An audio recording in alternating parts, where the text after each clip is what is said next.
We have our caller on the line. We have Derrell Johnson, writer for the New York Amsterdam News, among others, covering the Liberty. Derrell, how are you doing this morning?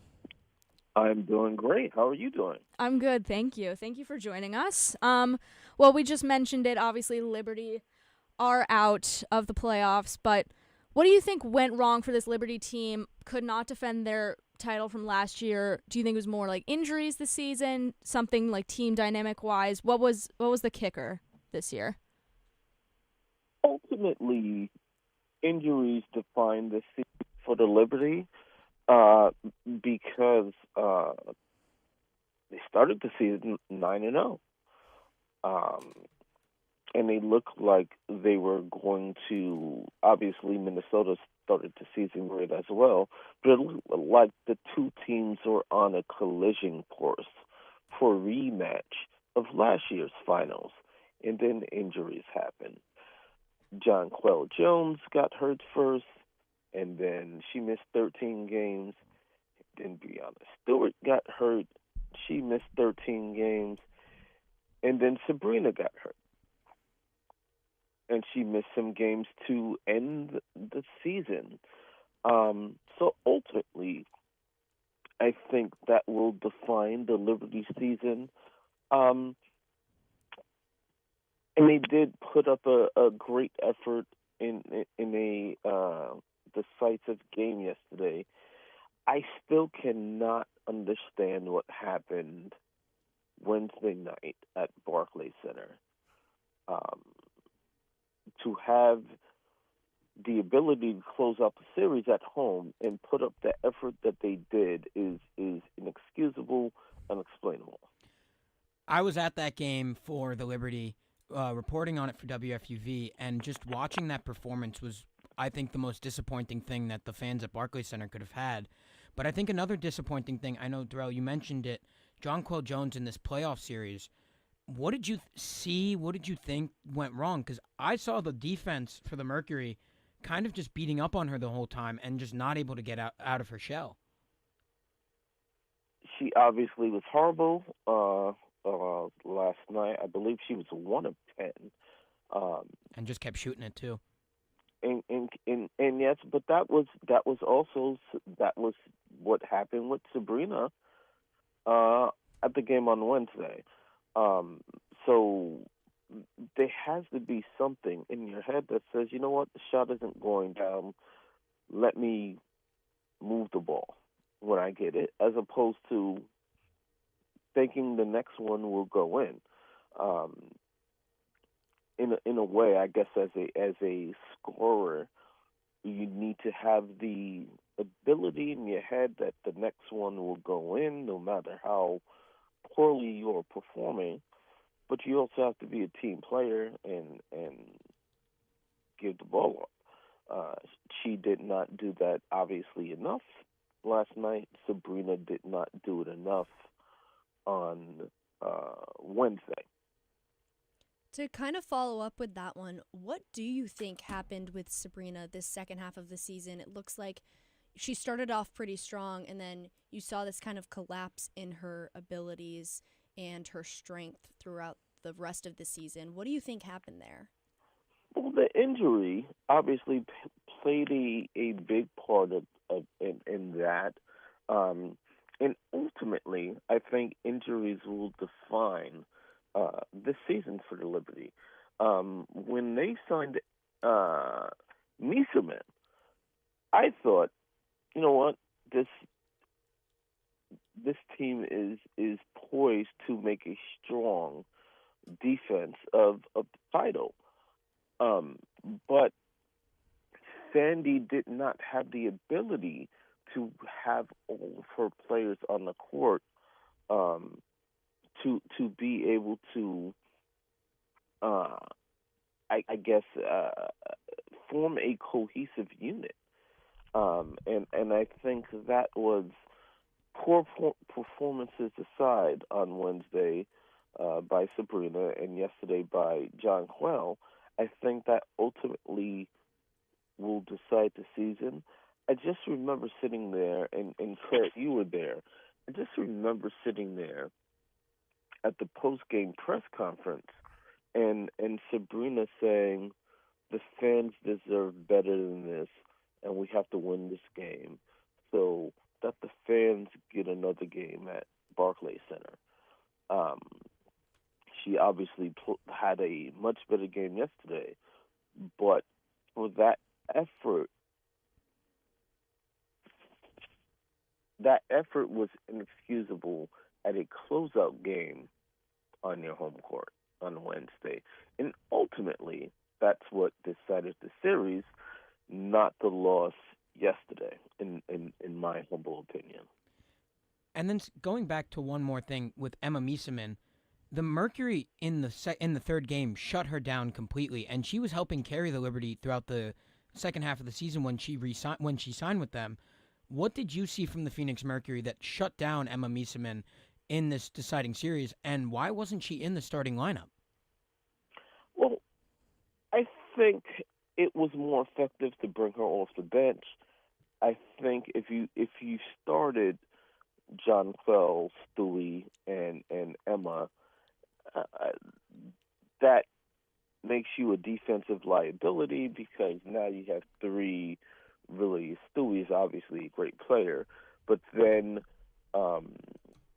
you have a big that has to guard one of the wings for the other team, which would give that team an advantage on defense. So I didn't really have a problem with her coming off of the bench.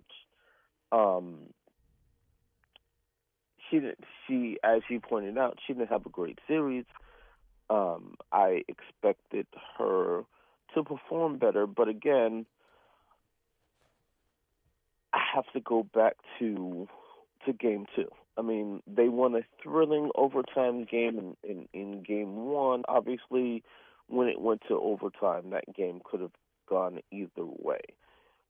The Phoenix team that came into Barclays Center came in there knowing they were the better team. Disappointed in themselves that they lost home court advantage in game one, and destroyed the Liberty in game two on the road. Inexcusable for there to be a 20-2 advantage in fast break points.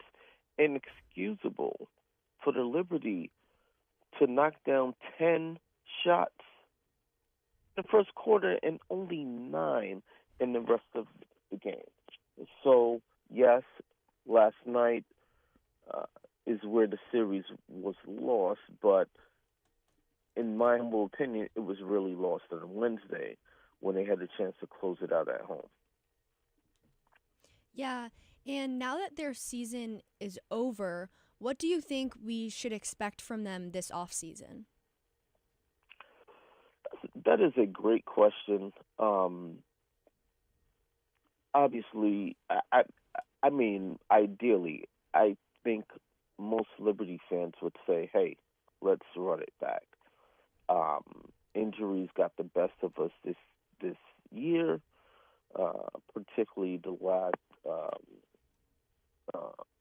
75% of the season. And I do believe if the Liberty were healthy, I don't think they would have won the title, but I think they would have had a great chance of getting back to the WNBA finals to face the Lynx. And injuries derailed the season for them. So I would love to see them run it back with Emma, the big three, and the rest of the team. Mm-hmm. All right, and one final question for you, Derrell. Kind of turning it over to the rest of the playoffs. How do you think things are going to shake out? We're into the semifinals now. Our main question here, is this run by the Indiana Fever sustainable? Do you see them going to the distance? What do you think? No. But obviously, thrilling games Thursday. I was glued to my TV. I have to say, I don't think I've ever not watched NFL football and been as locked into WNBA playoffs as I was Thursday night. But they were two great games. Indiana defeating Atlanta, and then the Seattle Storm giving the Las Vegas Aces all they can handle and more in that game. I think ultimately we will see Minnesota and Las Vegas in the WNBA finals. So I will say no. I don't think the run by the Indiana Fever is sustainable.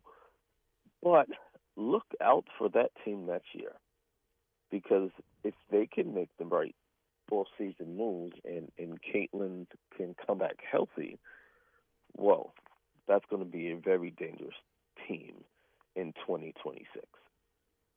Alrighty, Derrell Johnson for the New York Amsterdam News, among others. Thank you so much for joining us here following the Liberty's elimination last night. Kurt, wanted to turn it over to you first because you've seen a lot of this team this year. I think the question everyone's wondering is what happened. Well, game 2, and I know Kate can probably talk about this too. You cannot miss. I think they had 15 fouls, and they made one shot they made one shot in the second quarter, the entire time. Like it felt like it was forever since they scored. And in game 3, you have no supporting cast. You had Brianna Stewart with 30 points, Sabrina Ionescu with 22 points, and then no one else scored over 10. Natasha Cloud has 7, and she was the person you brought in to not only be your floor general, but with DC, she was able to score and make baskets to help them win games. Leonie Fibic, someone who has been stellar from the three-point line all season, had 3 points last night. JJ was awful all series.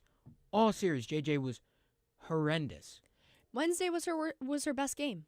And it was 7 points. And she had all of those points when? The first quarter. Yeah, I mean, it's hard because you see them kind of with these 3 games kind of all over the place.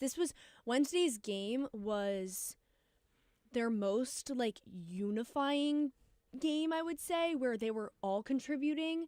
However, the people that are supposed to contribute the most were unable to do so.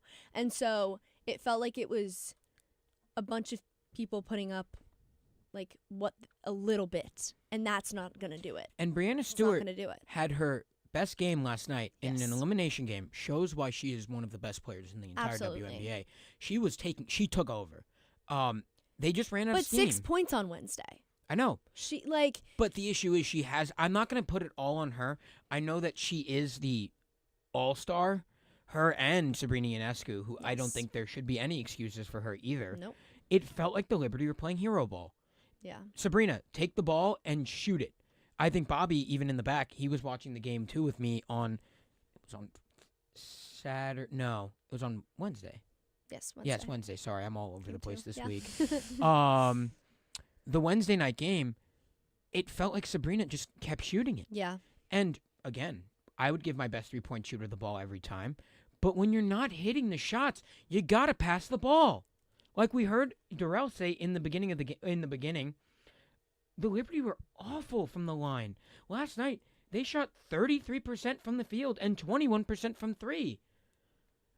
It felt like there was a lid on the rim. They felt like there was somebody with one of the container lids just put it right over the rim, and the Liberty did not see it the entire game and could not take it off. That's how it felt. It was so awful.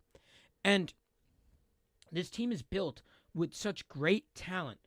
You look up and down the roster, and we've talked about this on countless one-on-ones, where you talk about how good this roster is and how good it was constructed, and you put these players all together, and it did absolutely nothing because there was no continuity at all throughout the year because everyone was injured, and you could not have people who are injured, who have not played. Emma Miesemann practiced with them after her 3rd game. She had a practice with the Liberty. Yeah.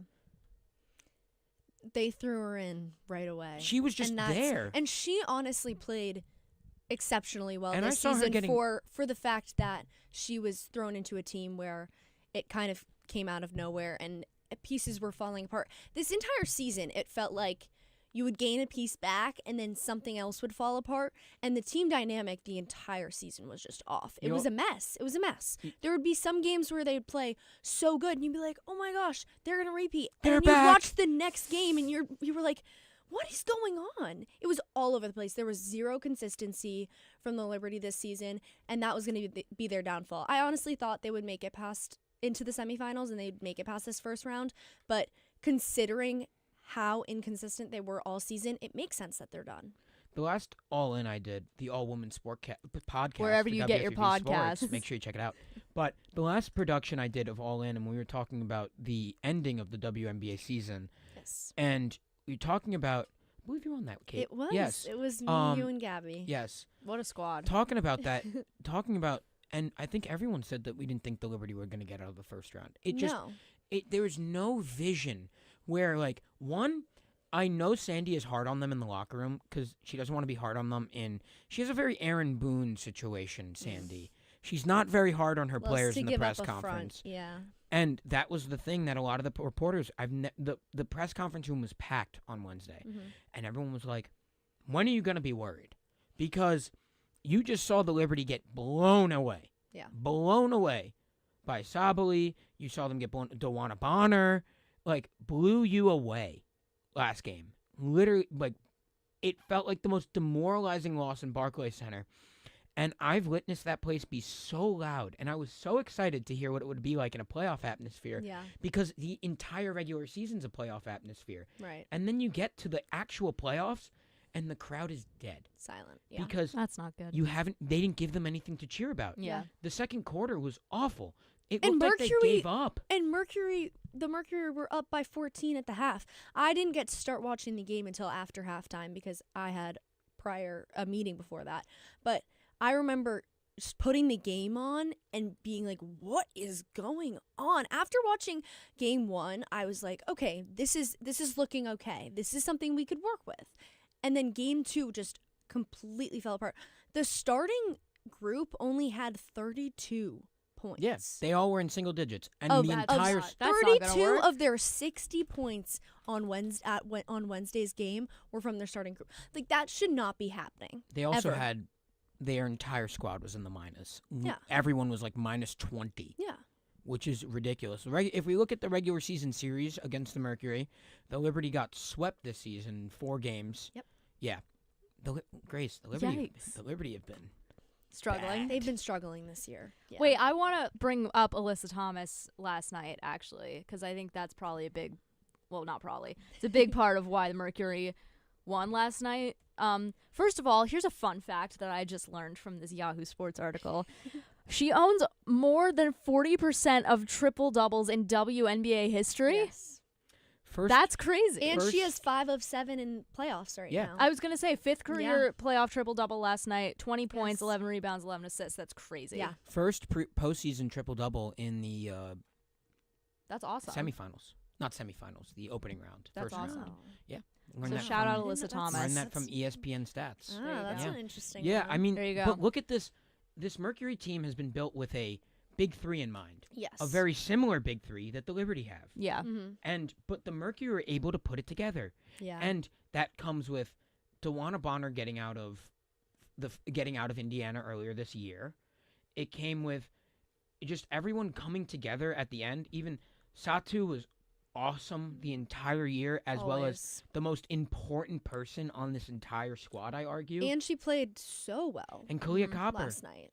Kalia Copper, that is another one where she's not the big name you're thinking about when you talk about the Mercury, but she has been really great this season. She played great last night on rebounds especially. And I mean, it's just another level of it all came together for them last night. That's the other thing that the Liberty did better than the Mercury did in the first game was out-rebound them by a lot. Yep. And the issue is, if you're not going to keep up, this has been the issue with the Liberty all season. You play a really good first half of basketball, and then you fall off the entire rest of the way because their foot goes off the gas. That happens all of the time with the Liberty. And that's what happened in Game 2, it felt like. That you got demoralized, you couldn't hit shots, and then you just kind of stopped. Yeah. Bobby, when he was talking about it to me in the game, he said it looks like they gave up. It really did look like they gave up. Yes. They just were chucking threes. And again, it's just so hard to who to blame this on. Because is it Sandy's coaching? She should have made more moves. Is it Jonquel Jones, the finals MVP last year, mind you? Could she have been better? Maybe reading the coverage a little better? Could it have been Sabrina Ionescu, who's your all-star, who could have been better? I don't know. Brianna Stewart was injured, so I'm not going to put it on Brianna Stewart. Yeah, and we're looking at the big three, and all three of them had And we just generally serious injuries this season, and started to have had games where they've just fallen apart. And Brianna Stewart, in this postseason, she has been great, but there were some games towards the end of the season where it was also a mess, where she put up nothing. And it was from all three of them since those injuries, we've seen that happen, of just complete inconsistency. And when you need them to step up, never happens. It doesn't happen. All right, let's look at the rest of the playoff picture here. We have the semifinals set. Game 1, Fever versus Aces in Las Vegas tomorrow at 3 p.m. And then Mercury Lynx. I'm excited about that because the Lynx, I mean, we haven't talked about them yet.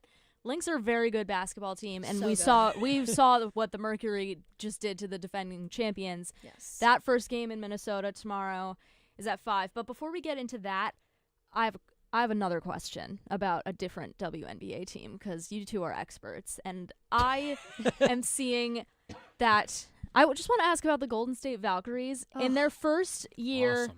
Their first year as a Stunning. franchise, making the playoffs. I don't feel like. I mean, I'm thinking like of recent franchises to come into the major sports. Don't feel like that happens very often. No. Where you make it the first Golden year. Knights? No. Yeah, except for them. But We don't have to talk about. They the won a Golden title, Knights. right?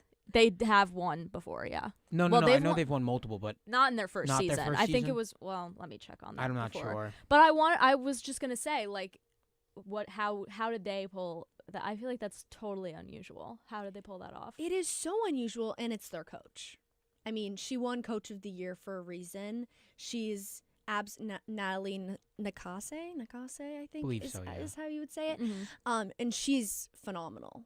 And all season you saw her with her team, and you were like, wow. Like every game I saw them play, she is just so involved to another level of she keeps her composure, but she's very she's in it. And she has been phenomenal this year. And to see a team do so well that they made it, only 8 teams make it to the playoffs, and they made it as that 8th spot. And I mean, incredible. the Valkyries also, like, if you look at their squad, they piecemealed Yes. their players together. Like Yep. an example, Kayla Thornton, someone that was not the main person for the Liberty last year, but definitely was someone that came off the bench, and she plays a very big role Yes. for the Golden State Valkyrie. If you look at how the squad was assembled, it was assembled through people that are the 5th and 6th members of the Yes. bench that are able to set themselves up as good opening scorers for the team, Absolutely. play great defense. And also, what's really cool is the Valkyrie have sold out their arena every single game. They've sold out season tickets for the next 5 years or something like that. People That's go People to love That's them. really People awesome. love them. people go to these Love games, them. Yeah. and they're the best story coming out of the W this entire season. Absolutely. And that is the cool part is we have 6 new teams coming to the WNBA this season. Next few Within seasons, the next few years. you have the yeah. Portland Fire, you have the team in Detroit, team in Cleveland. Got to think of the other ones now. I'm gonna forget. But where? Toronto. Right? Yeah, Toronto is Yeah. getting their Ooh. team as well. Yes. That's fun. That's fun. I love it. I love You're the gonna little get- I love Canadian when we edition. involve Toronto. So now yeah. now the teams are all the talent pool of the WNBA is going to start thinning out. Yes. But what's good about that is a lot of other women are going to be able to come to the WNBA that might have to be overseas right now, Yep. might not be good enough to come out of college to the W instantly. Because to be fair, a lot of the people that play in the W are older. They don't retire as often. Yes. So now Because it is a becomes, shorter season. It's Yes. less on their bodies. you Yeah. can have more members of teams get there, and the Golden State Valkyrie have built the archetype Yes. of how to build an opening year that is so successful and sell at your arena. And I don't and believe build that an any of electric those teams are atmosphere. going to be able to do it in the same way.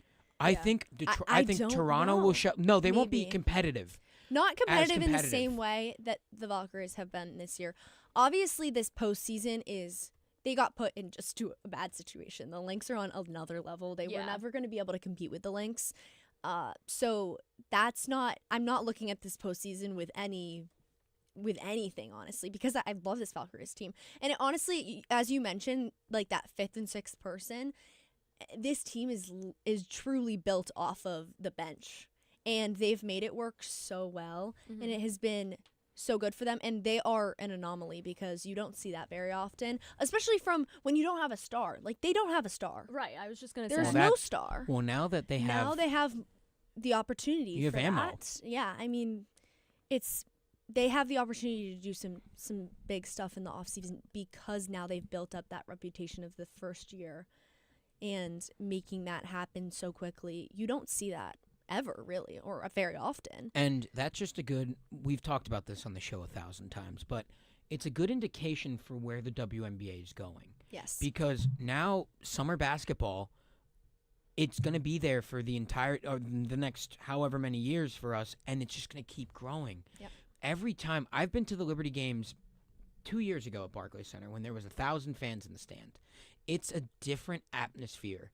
Now that there's 17,000 fans in the building every single night, it's awesome to get to go and watch them compete every night, Yeah. but also get to watch the fandom Yes. of Liberty fans. There are people giving out the face masks from that to match Natasha Cloud this season. Everyone's wearing their T-shirts that they get custom made, not even buying merch, like getting custom made T-shirts to show off their fandom. People show out to these games and really love the Liberty and love their teams that they're watching. And even I saw Valkyries fans in New York. Oh, yeah. That's And awesome.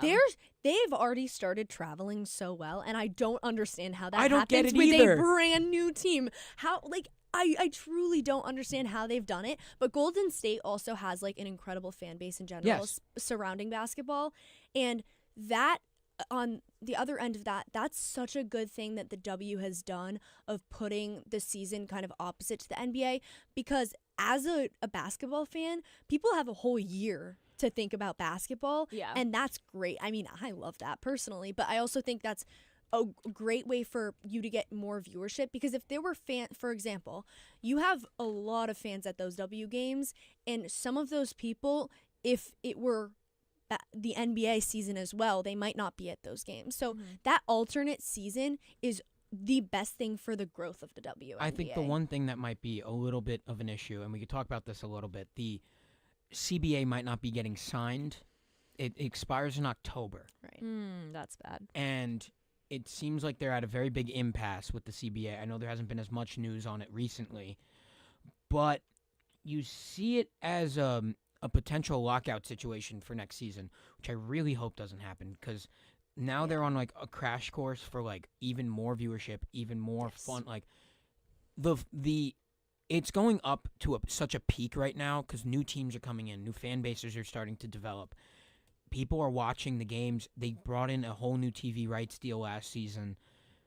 A lockout it feels like it would fizzle a lot of things out. Yeah. They cannot have a lockout next season. I really hope that does not happen, because also I think we'll see more of it when finals come around, because they're going to use that huge opportunity as ammunition. as yes. ammunition to, T-shirts, fans, The everything. fans are out The with fans signs. have been there, but I think with the finals it'll be even bigger, and that really pushes that. And they do need to change that deal and make it more better fair, for yes. more fair for the players. And Gotham, I'm a fan of Gotham FC, and I've covered some of their games, and they've started wearing T-shirts. Pay them what they owe. Guess who's pay writing them what about you owe that for them. the Fordham Ram this week? It's Oh Kurt my Sippel. gosh, Read all yes. about it. Read So all about it. That's Wednesday's another edition of the great Fordham Ram. example of the support around it and why it's so necessary. All right. Really. We gotta head to break in a couple of seconds, but I just want to rapid fire. Who do you think is gonna win the title? Lynx. The Lynx. Go. Okay. I'm gonna go with the Lynx too. Even And the I'm Lynx- not mad about it. I'm not mad I about hate, it. I hate the Lynx. I think there's a lot of people that hate the Lynx, and I truly am not one of those people because I am. I just love basketball and they play great I'm not a big basketball. Aces fan either, but I think I would rather watch Asia Wilson. Well, win a Asia ring. Wilson is She's like my goated. favorite basketball player ever. She's so awesome. Well, She, Natasha I Powell's would my favorite love for basketball the player. Aces to win. Love the Aces to win, but I do think that the Lynx will pull that out. I think it'll be the Lynx and the Aces Lynx in the finals, in the championship. Lynx in 5. Yes, Lynx in 5. I agree with that. Yeah. All right. agree. Well, we got to head to break, but when we come back, I should say, we're going to turn it over to the gridiron. It's time to talk about the New York Giants. We'll talk about what's Playoff going to happen contenders. tomorrow night at MetLife Stadium. We'll see you after the break.